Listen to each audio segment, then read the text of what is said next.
सारी पॉलिसी लाते रहे। उसी तरह मोदी जी भी अपना कैंपेन करते रहे और उसी दौर में 5 हवाई अड्डों को बेच दिया और ये हमारा एजुकेशन बेच रहा है। ऐसे दौर में जब इलेक्शन हो रहा है तो इन लोगों को एक्सपोज करने की जरूरत है। ये जो आरएसएस बीजेपी के लोग हैं, हमें जो नेशनल एंटी नेशनल का डिबेट सिखा रहे हैं, हमें नेशनल बनने की बात बता रहे हैं, हम उनको कहना चाहते हैं कि हमारे जैसा लोग, हर एक इंसान हर एक घर में होता है, जो जेएनयू आने का सपना देखता है, जो पढ़ने का सपना देखता है, एक अच्छे भारत बनाने का सपना देखता है, उनको ये बताना चाहेंगे कि मोदी जी है तब मुमकिन नहीं है, शिक्षा है तब मुमकिन है।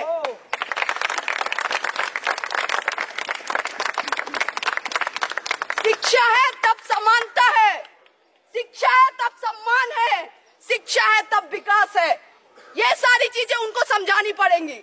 आपको लग रहा है कि बिना एजुकेशन का डेवलपमेंट हो सकता है? नहीं हो सकता है।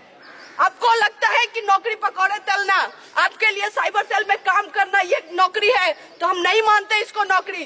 नौकरी वही होती है जो ऐसा प्रोडक्शन हमें कराए ताकि इस देश को आगे लेके जाए, ना कि हिंदू मुसलमान में लड़ाए। गलत गलत वीडियो डाल के आप दंगे करवा लीजिए पूरे देश में, लेकिन ये देश आपको एक्सपोज करेगा, बोलेगा कि आप ये जो फॉल्स डाइकोटमी क्रिएट कर रहे हैं, इंटरनल एनिमी तब से किए जा रहे हैं। हम पूछना चाहते हैं और हम ये बताना भी चाहते हैं कि इस देश का अगर इंटरनल एनिमी कोई है तो ये आरएसएस के लोग हैं। और ये आज से नहीं, स्वतंत्रता के टाइम से है। ये लोग, जब हमारे देश में लोग मर रहे थे, अपने जान दे रहे थे आजादी के लिए, तब ये सावरकर का फोटो इधर लगा है।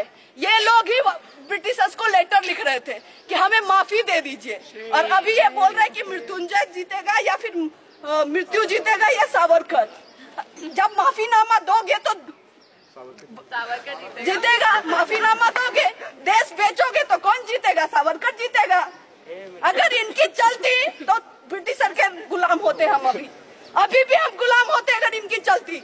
और इसीलिए फिर से एक बार ये दौर आ गया है कि एक ऐसे लोग हैं जो फिर से हमें गुलाम करना चाहते हैं, जो देश को बेचना चाहते हैं अलग अलग तरीकों से। हवाई अड्डे बेच दिया, लाल किला तक बेच दिया, लाल किला।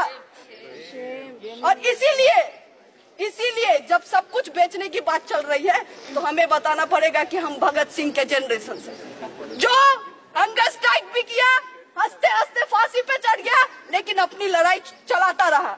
ये बोलता रहा कि अगर इंडिया होगा तो एक ऐसा इंडिया होगा जिसमें सबको समानता होगी, सब शिक्षा ले सकता है, सब हेल्थ ले सकता है, और इस तरह के भारत की सपना हम देखते हैं। और इसीलिए आज हम जनरेशन पे एक बहुत बड़ा हमारे ऊपर एक जिम्मेदारी है कि हम सब मिलके इस मुद्दे को आगे लेके जाए और इनको बोले कि आप चाहते हैं एंटी नेशनल नेशनल का डिबेट करना, हम इन सारी चीजों पे डिबेट करना चाहते हैं।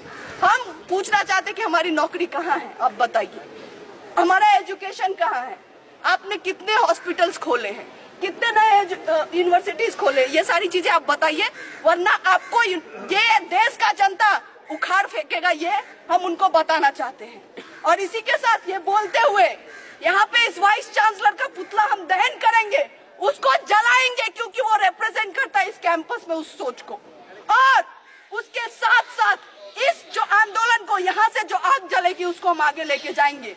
ये इंश्योर करेंगे कि पूरे देश में ये बात होनी चाहिए कि क्या चल रहा है जेएनयू में, कैसे एक तरफ आप ईडब्ल्यूएस कर रहे हैं और कैसे दूसरी तरफ लोगों का एक्सक्लूजन कर रहे हैं, किस तरह से सीट नहीं आ रही है एमफिल पीएचडी में, लोगों को रिसर्च करने ही नहीं देना है, एक सेंटर है एक्सक्लूजन का, उसमें एसटी का सीट नहीं है।